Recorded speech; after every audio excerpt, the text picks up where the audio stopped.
Hi. Let's learn about the Bretton Woods Agreement and the institutions it created. Today, we will talk about the Bretton Woods Agreement and System. The Bretton Woods Agreement was a financial system negotiated in July 1944 by delegates from 44 countries at the United Nations Monetary and Financial Conference held in Bretton Woods, New Hampshire.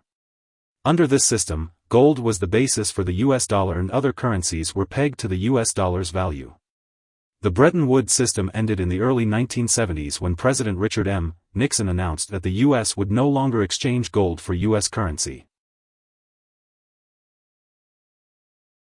Approximately 730 delegates from 44 countries met in Bretton Woods in July 1944. Their goal was to create an efficient foreign exchange system, prevent competitive devaluations of currencies, and promote international economic growth. The Bretton Woods Agreement also created two important organizations, the International Monetary Fund and the World Bank, which have remained strong pillars for the exchange of international currencies. The Bretton Woods system included 44 countries and helped regulate and promote international trade across borders. All countries agreed to a fixed peg against the US dollar with diversions of only 1% allowed. This minimized international currency exchange rate volatility, helped international trade relations, and supported loans and grants internationally from the World Bank.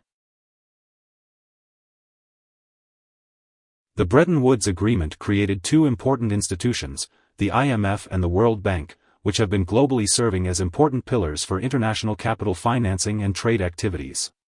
The IMF monitors exchange rates and identifies nations that need global monetary support. The World Bank provides assistance to countries that have been physically and financially devastated by global events. In 1971, concerned that the U.S. gold supply was no longer adequate to cover the number of dollars in circulation, President Richard M. Nixon devalued the U.S. dollar relative to gold, leading to the collapse of the Bretton Woods system in 1973. Despite its collapse, the Bretton Woods Agreement created a lasting influence on international currency exchange and trade through the development of the IMF and World Bank. Here are three key takeaways. 1. The Bretton Woods Agreement and system created a collective international currency exchange regime that lasted from the mid-1940s to the early 1970s. 2. The Bretton Woods system required a currency peg to the US dollar, which was in turn pegged to the price of gold.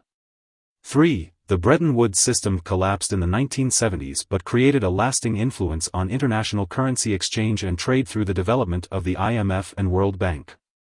Hope this would help. Thanks for watching.